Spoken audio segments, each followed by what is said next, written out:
Hey everyone, and welcome back to the Dice Tower. I'm Camilla, and today I'm going to be bringing you my top 10 games from 2025 that I consider to be comfort games. Comfort games are kind of in the same vein as comfort food for me. It's something that, if you're having an evening by yourself, you might bring out and it's just really comfortable. You know the rules, you're enjoying some element of it, whether it's the aesthetic appeal or the puzzly nature. It also might be something that you bring out when you have friends over and you want to include them in that shared experience. In my mind, this is kind of an extension of the weeknight category that I usually do. It's just a little bit bigger in this different situations that I would bring these games out. But these are 10 games that I consider to be my comfort games of 2025. Let's jump into the list. And at number 10, we're going to have Wine Cellar. Wine Cellar to me is that one that I might bring out when I have a family or a couple over for the evening. I love that it can play up to 8 players, but I think it scales down pretty well to 3 or 4 as well. So I think that this is one when I have those friends over and we are just enjoying a glass of wine or sitting around the table, hanging out and talking. This game really facilitates that conversation well. It has low overhead rules where you're just organizing and aging your wines. So it's an approachable theme with low overhead of rules that I think most people can jump into, but it's not going to take your full mental capacity, so you're still just enjoying the evening together. So number 10 for me is Wine Cellar. And at number 9 is going to be Bohemians. Now, right out of the gate, Bohemian has my attention just for that cover. It is absolutely gorgeous and I think just really engaging and striking. When you see this box, you want to know more, or at least I did. I find this to be a very playful theme centered around the different quirky characters that you're going to meet as you go and the friends that you're going to make as you're planning your day as an artist here. So each round you're going to be planning your day and choosing what cards to play. Are you going to go to work that day or are you going to daydream? So you have some big choices to make in this. But then there's this story element a part of it where you are going to go through your day and tell a little story about what's happening. This, when I first read the rule book, I thought that I could just forget about. I was like, that's really not my play style. But as I got into the game, I really found myself enjoying it. So for comfort zone for me, this is when I just want to sit around with friends and tell a couple stories and just laugh together, have those kind of moments that bring us together and those shared experiences that we're creating. So for that, number 9 is Bohemians. And number 8 is Formidable Farm. This one really caught me off guard, how much I liked it and how much I wanted to keep going back to this game this year. It has this nostalgic look to it. It kind of reminded me of a game that my grandma would have at her house when I would go visit her when I was younger. And I'd be like, Grandma, nobody has this game but you play it with her anyway. And it just has that memory, deep in your core or your heart. So it has that look and that feel to me. As I'm playing it, I just keep coming back to it. I love the simplistic gameplay here. On your turn, you're going to take an action, which is going to get you resources. And if you have the right resources, you can complete one of your cards. The first person to make it through their deck by completing all the cards wins.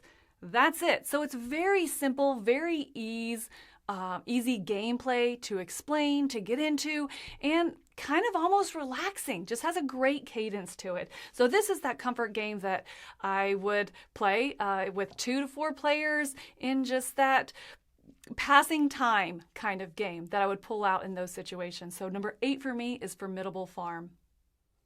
And at number 7 is Timber Town. This one is just absolutely cozy. I don't know how else to explain it outside of that. You are building up your town, and you're doing that by having these different buildings come down this river of availability, and when they are above a certain row on your player board, you can draft them into your player board within that row. So it's kind of a timing game where you're waiting for the right building at the right row at the right time in order to add to your tableau. But at the end of the day, it's just going to be a tile placement. You're going to be drafting out some tiles and putting them out, trying to maximize your scoring. It's a 2-player head-to-head game, and I really enjoy that back and forth to it. Once again, you can have that conversation while you're playing, but you're also really engaged in the puzzle that you're trying to solve on your own player board, making sure that you get that right tile at the right time for the right space on your board. So an interesting puzzle that you can still have a conversation with the other person through. For that, Timber Town is my number 7. And at number 6 is Photo Tour North America. Now this is quickly becoming one of my favorite travel theme games, where you're traveling around a specific area, trying to take pictures, you know, all that theme, that travel theme. This is quickly rising to the top for me. And I think it's just because of the easy gameplay and decisions on your turn. Ultimately, you're very invested in making sure that you have the right resources at the right time to take the right picture at the right location, and be sure to put that perfect card at the perfect place to maximize your scoring on your board, right? That's the perfect world, right? But it really just pulls you in with, again, that simplicity of the turn. Are you going to take a token? Are you going to take a card? If you take that last token, though, you're going to be refilling them and giving your opponents a full course here of tokens to choose from. And so when do you want to do that? So enough strategy and decision space on your turn that you're really engaged, but a really quick gameplay, really quick turns that I just want to go to all the places and take all the pictures. So a good comfort kind of, I want to travel, but I want to do it in my PJs from my own house game. That's going to be my number 6, Photo Tour North America. Next up at number 5, we have The Hobbit There and Back Again.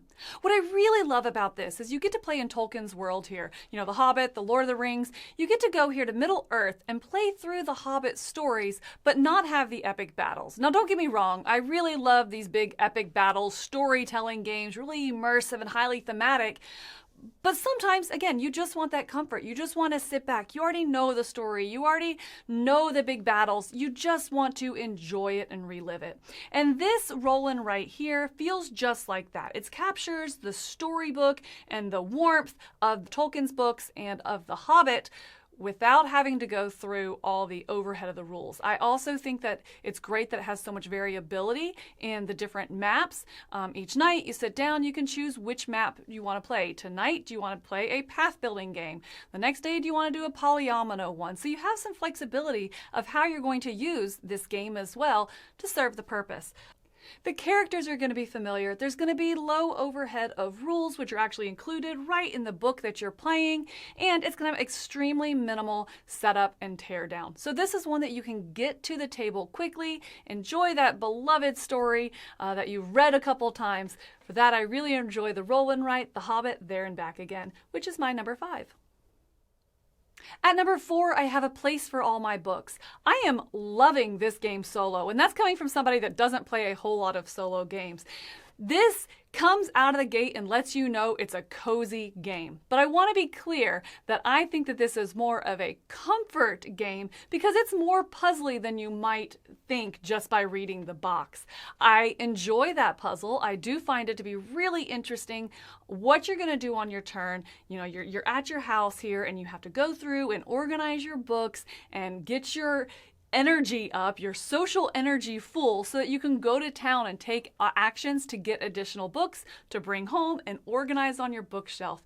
There's something cozy about that, right? It just reminds me of that Saturday that I'm spending at home in my pajamas with my hot coffee. Maybe it's raining outside and I'm just organizing my bookshelves and sitting back and enjoying them at the end of the day. Or my game shelves, right?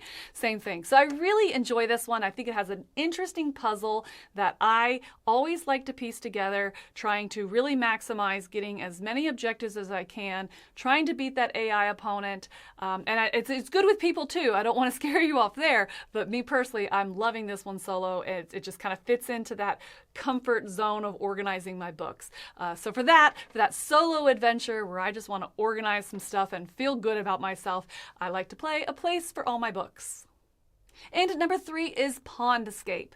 Now, I put this one in the same category as like Forest Shuffle or Castle Combo, but this one is becoming my comfort go-to because once you have the symbology, I feel like this one just plays the smoothest of the 3, for me personally within my taste.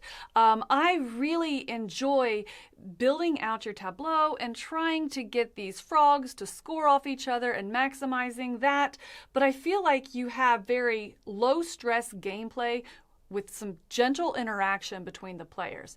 Yeah, maybe they took a frog that you want, or maybe they moved the frog past your actual scoring opportunity to be able to tuck those cards that you want to tuck. But it's not directly head to head, so there's good interaction without it being really stressful, and it's just pleasing to actually build up your pond. It's going to play really quick, and you're going to get to the scoring and see who has the most valuable pond at the end. So I find this one to be really charming with the way you're building out your pond and you get to score and just building up for that exciting scoring phase where you're going through and just seeing how well you did. So for that, if I want to kind of have something in that category that's a little bit different with some tableau building and cards scoring off each other, I've enjoyed Pondscape. And at number 2, I have Pergola. Now, Pergola is interesting because a lot of times when you're playing these games where you're getting things to put into your tableau, or in this case, into your garden, where you're getting your flowers to play into your garden, there's some sort of placement restrictions on them. What I really like about Pergola is it still has a real puzzly nature to it, but the puzzle is in comboing the actual flowers and stuff that you're getting to your garden and the action you get to take associated with that. So that's where the puzzle is, not in the placement in your tableau, because you can place the flowers anywhere you want. That also leads to this really kind of engaging, fun atmosphere as you're building it up, and you're like, you know what? I want my buttercups over here. No, I want this over in this area. So you actually do feel like you're kind of placing it to be aesthetically pleasing for no other reason than just that. You know, what ones do you want next to each other and what looks good to you? So I find that to be really, I guess, this interesting twist, or really relaxing, that I know that once I know what I want to do, I can just put it anywhere I want and I can just make it pretty. So in Pergola, I'm just building a pretty garden, and I really enjoy that. That's why it's my number 2 on this comfort game list. Now, my number 1 here has surprised me. 1, not only with how much I like the game, but 2, how often I'm reaching for this game. This is Spirits of the Wild Awakening. So this is a second version of the game, from Spirits of the Wild to Spirits of the Wild Awakening.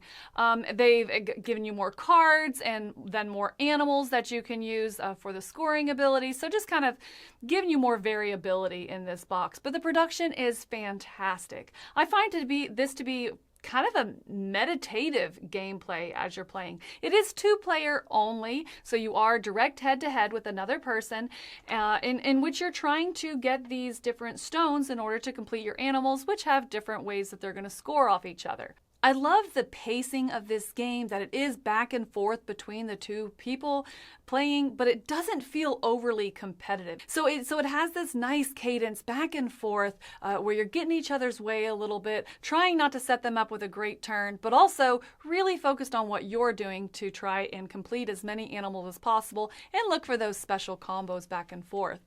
So this one is going to be very competitive for sure, especially as you get near to that end game, but it's not going to feel as direct head-to-head as most 2-player games are. It's not going to have that real tug-of-war feel or anything like that, or any take that or meanness.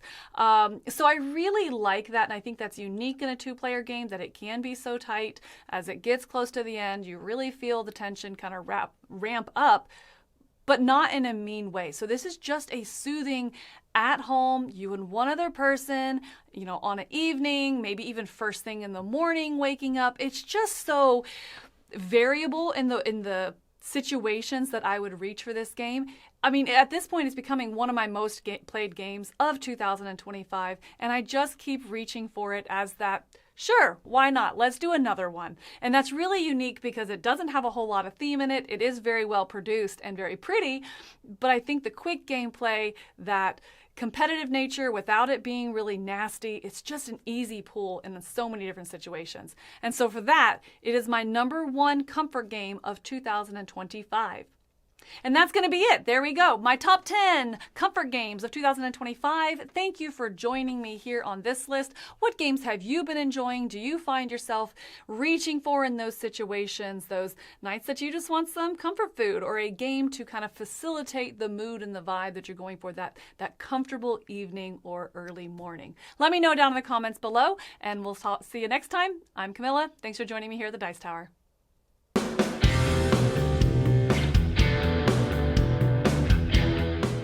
Hey folks, thanks for watching another one of our videos. If you like our videos, if you like our channel, you would love to game with us at one of our conventions. Check out Dice Tower Cruise, Dice Tower East, and Dice Tower West. Fantastic conventions where we play games with wonderful people, a humongous library, and lots of other events and stuff. Also, don't forget to check out our channel, like and subscribe. I'm Tom Vasel.